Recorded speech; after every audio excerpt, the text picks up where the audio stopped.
नमस्कार दोस्तों, स्वागत है आपका आपके अपने यूट्यूब चैनल अकाउंटिंग सिंप्लीफाइड पे। टैली प्राइम की कंप्लीट कोर्स की क्लास 7 में आपका स्वागत है। आज की क्लास में हम वाउचर टाइप्स के बारे में सीखेंगे कि वाउचर कितने तरीके के होते हैं और हर वाउचर का यूज़ किस तरीके से किया जाता है। तो सबसे पहले हम समझते हैं कि वाउचर होता क्या है।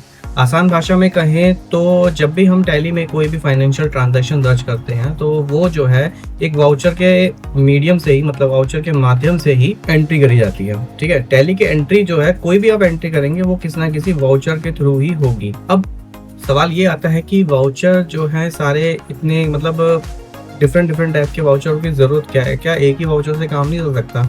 तो इसका जवाब है नहीं। एक ही वाउचर से काम इसलिए नहीं चल सकता क्योंकि हर ट्रांजैक्शन का नेचर अलग होता है। मान लीजिए अगर आपने कैश बैंक में जमा किया है तो उसका वाउचर अलग है, ठीक है। सप्लायर को पेमेंट करी है तो उसका वाउचर अलग है, और अगर आपने किसी को सेल करी है तो उसका वाउचर अलग है। मतलब हर किसी एंट्री का नेचर अलग होता है, तो हमें जो है उस नेचर के अकॉर्डिंग अपने वाउचर को सिलेक्ट करना होता है। ठीक है, अब मैं आपको एक पीपीटी दिखाता हूँ। इसके लिए मैं आपको स्क्रीन पे लेके चलता हूँ, वहाँ पे आपको थोड़ा सा मैं डिटेल में आपको बताऊंगा। चलिए चलते हैं सीधा स्क्रीन पे। तो फ्रेंड्स, हम आ गए हैं डेस्कटॉप की स्क्रीन पे। मैं आपको सबसे पहले ये टैली का एक डैशबोर्ड दिखाता हूँ कि हमें वाउचर सबसे पहले दिखते कहाँ पर है। तो आपको आ जाना है सबसे पहले गेटवे ऑफ टैली पे आ जाना है। गेटवे ऑफ टैली पे जैसे ही आएंगे तो आपको ये वाउचर्स का ऑप्शन है, इसको सिलेक्ट करना है। तो देखिए आपका जो है वाउचर का टैब खुल चुका है। ठीक है, अब आपको यहाँ पे सिलेक्ट करना है कि आपको कौन सा वाउचर आपको बनाना है। बाय डिफॉल्ट यहाँ पे पेमेंट खुला हुआ है, तो जैसे ही मैं यहाँ पे F10 यहाँ पे क्लिक करूंगा या फिर मैं इस माउस से इसको अदर वाउचर्स पे क्लिक करता हूँ तो यहाँ पे जितने भी वाउचर्स हैं ये सारे के सारे हमारे पास आ चुके हैं। तो देखिए सबसे पहले कॉन्ट्रा हमारे पास है, debit note, credit note, journal, payment, purchase, receipt, sale, physical stock और स्टॉक जर्नल। ये सारे के सारे मैं आपको इस वीडियो में कवर करने वाला हूँ। थोड़ी थोड़ी डिटेल आपको इसके बारे में बताऊंगा और आने वाली नेक्स्ट क्लास में हम आपको इस चैनल पर इन वाउचर्स के थ्रू एक एक एंट्री पास करके आपको मैं दिखाऊंगा।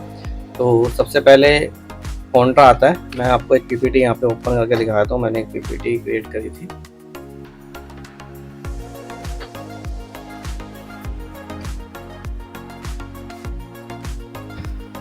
ये है पीपीटी।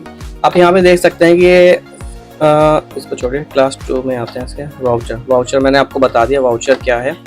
इसके बाद कैश बैंक ट्रांजैक्शन। सबसे पहले आप देखिए कॉन्ट्रा वाउचर आता है, जैसे कि यहाँ पे टैली में था। ये देखिए यहाँ पे कॉन्ट्रा वाउचर है। तो कॉन्ट्रा वाउचर में आपको कैसे समझ सकते हैं? कॉन्ट्रा वाउचर वो होता है जब भी आप with in the company transaction करते हैं, जैसे कैश में ट्रांजैक्शन, कैश को बैंक में जमा करा दिया या बैंक टू बैंक ट्रांसफ़र कर दिया या बैंक में से कैश निकाल लिया। तो इन सब एंट्रीज के लिए, मतलब इन सब के अगर आपको एंट्री करनी है टैली में, तो आपको कॉन्ट्रा वाउचर सिलेक्ट करना पड़ेगा। मतलब पैसा जो है कंपनी में ही घूम रहा है, तो आपको जो है उसके लिए कॉन्ट्रा वाउचर यूज़ करने की ज़रूरत होती है। नेक्स्ट आता है आपका पेमेंट वाउचर। पेमेंट वाउचर आपका तब यूज़ करना है जब आपकी फर्म से किसी को पेमेंट हो रही हो या आपकी कंपनी आपको पेमेंट कर रहे हो, तब उसके लिए आपको पेमेंट वाउचर का यूज़ करना होता है। देखिए यहाँ पे लिखा है जब भी आप किसी को पेमेंट करते हैं तो आपको पेमेंट वाउचर का यूज़ करना होता है। एग्जाम्पल के लिए ऑफिस रेंट आपने पे करा 15,000 रुपये, तो इसके लिए आपको जो है एक पेमेंट वाउचर क्रिएट करने की ज़रूरत है। चाहे तो आप टैली में आके यहाँ पे पेमेंट वाउचर पर एंटर मार के क्लिक कर सकते हैं, नहीं तो उसके आगे इनके शॉर्टकट्स की सबके आगे लिखे हुए हैं। कॉन्ट्रा में F4 था, पेमेंट में F5 है। मैंने शायद यहाँ पर भी डाला हुआ है। हाँ देखिए शॉर्टकट की यहाँ पे F5 मैंने डाली हुई है। तो आप डायरेक्ट वाउचर खोलते हैं, F5 दबाएंगे तो आपका वहाँ पे पेमेंट वाउचर खुल जाएगा। इसके बाद आता है पेमेंट वाउचर हो गया। इसके बाद आता है रिसिप्ट वाउचर। जैसे आपने पेमेंट के लिए एक वाउचर क्रिएट करा था, मतलब पेमेंट के लिए एक वाउचर में जाके एंट्री करी थी, ऐसे ही आप रिसिप्ट के लिए भी एक यहाँ पे वाउचर ऑलरेडी मेंशन होता है। जैसे यहाँ पे रिसिप्ट का वाउचर देखो ये रहा, इसकी शॉर्टकट की है F6। आप किसी से रिसिप्ट लेना चाहते हैं तो यहाँ पे आपको रिसिप्ट वाउचर में आके एंट्री करनी है। जैसे आपने कस्टमर से 20,000 रुपये ले लिए एग्जाम्पल के लिए, तो आपको यहाँ पे एक रिसिप्ट वाउचर सिलेक्ट करके उसमें आपको एंट्री पास करनी है। शॉर्टकट की F6 है। इसके बाद आता है यहाँ पे जर्नल वाउचर। जर्नल आमतौर पर जो है एडजस्टमेंट एंट्रीज के लिए ही किया जाता है। मान लीजिए आपने डेप्रिसिएशन का करा है एंट्री, या फिर आपने आउटस्टैंडिंग एंट्री, मतलब आउटस्टैंडिंग सैलरीज के लिए एंट्री करी है, या आउटस्टैंडिंग एक्सपेंसेस की, या एक्रूड आपको जो है एक्रूड इंटरेस्ट हो गया, एक्रूड इनकम किसी भी तरीके की होगी तो आपको उसकी एडजस्टमेंट करनी है। तो बेसिकली एक एडजस्टमेंट के लिए ही पास होती है, इसका कोई स्पेसिफिक मतलब डिफाइन नहीं है कि ये प्रॉपर इसी के लिए करनी है, एडजस्टमेंट के लिए ही माना जाता है ज़्यादातर। अब इसके बाद आता है सेल्स वाउचर। आपने कोई सेल्स करी है, आपने चाहे गुड्स सेल करी हो या फिर आपने कोई सर्विस बेची हो, तो उस पर आपको सेल्स वाउचर ही क्रिएट करना होता है। और जस्ट इसका अपोजिट रिटर्न, जैसे कि सेल्स रिटर्न हो गया, तो आपको सेल्स रिटर्न आपको यहाँ पे सिलेक्ट करना है। अब जैसे टैली में आते हैं तो सेल्स रिटर्न के लिए क्या होगा, सेल्स जब होता है तब आपका जो पार्टी होती है, जो आपका कस्टमर होता है, वो हम उसे डेबिट करते हैं, ठीक है, हम उसे डेबिट करते हैं सेल्स रिटर्न में, मतलब सेल्स में। और जब वो ही आपको जो है रिटर्न आता है, तो मान लीजिए आपने किसी को सेल करा है और वो रिटर्न आ रहा है, तो इस केस में आप कौन सा वाउचर सेलेक्ट करेंगे, आप यहाँ पे सिलेक्ट करेंगे क्रेडिट नोट, क्योंकि हमने पहले उसे डेबिट करा था, हमने उसे डेटर बनाया था, तो हम उसे रिटर्न करने के लिए क्रेडिट नोट यहाँ पे इशू करेंगे। ऐसे ही सेम आता है परचेज के केस में। परचेज में आप नॉर्मल परचेज का वाउचर सेलेक्ट करते हैं, जैसे एग्जांपल यहाँ पे लिखा है XYZ सप्लायर ने 30,000 का परचेज करा है, 30,000 का परचेज कर लिया, और इसका अगर उसने रिवर्स करा है, मान लीजिए हमने गुड्स हमारे को पसंद नहीं आया और हम उसे रिवर्स कर रहे हैं, तो इस केस में हम उसे इशू करेंगे डेबिट नोट, ठीक है। होपफुली आपको इतना क्लियर हो गया होगा, और अगर क्लियर नहीं भी हुआ तो मैं जब इनके बारे में डिटेल में आपको बताऊंगा तो वहाँ पे स्टेप बाय स्टेप सब कुछ कवर करता हुआ चलूँगा आगे की वीडियोस में। डेबिट नोट मैंने आपको बता ही दिया है, क्रेडिट नोट भी मैंने आपको बता दिया है, ठीक है।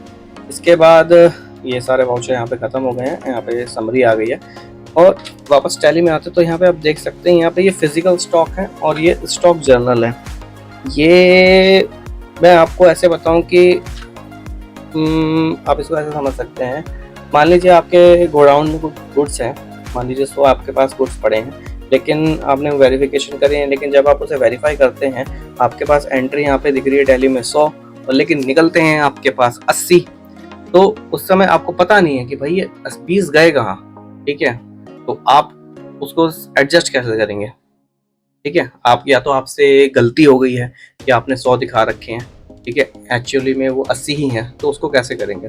तो हम इस केस में जो है फिजिकल स्टॉक मतलब फिजिकल स्टॉक की हम एंट्री को पास करते हैं और वहाँ पे जाके हम सीधा लिख देते हैं कि 80 हमारे पास एक्चुअल क्वांटिटी है। तो जितनी भी आपकी एंट्री होगी टैली में वो आपको सब मतलब सारी चीज़ों को रफा दफा करके वो सीधा 80 दिखाती है कि हाँ भाई इस डेट पे इस क्वांटिटी मतलब इस प्रोडक्ट की क्वांटिटी 80 थी। ऐसी स्टॉक जर्नल होता है। स्टॉक जर्नल मतलब ये ज़्यादातर मैन्युफैक्चरिंग कंपनी में यूज़ किया जाता है। जैसे क्या बताऊँ, मैं आपको आगे ही बताऊँगा, बहुत मतलब ज़्यादा डिटेल में जाऊँगा तो बहुत लंबी वीडियो बन जाएगी। तो उम्मीद है आपको ये वीडियो देख के समझ में आ गया होगा कि वाउचर कितने प्रकार के होते हैं, उनका इस्तेमाल कब कब होता है। तो वीडियो अच्छी लगी हो तो वीडियो को लाइक कीजिए, अपने फ्रेंड्स एंड कलीग्स के साथ इस वीडियो को शेयर करना ना भूलें। चैनल पर नए हैं तो प्लीज़ सब्सक्राइब आपके अपने यूट्यूब चैनल को। मिलते हैं आपसे नेक्स्ट वीडियो में, तब तक के लिए जय हिंद, वंदे मातरम।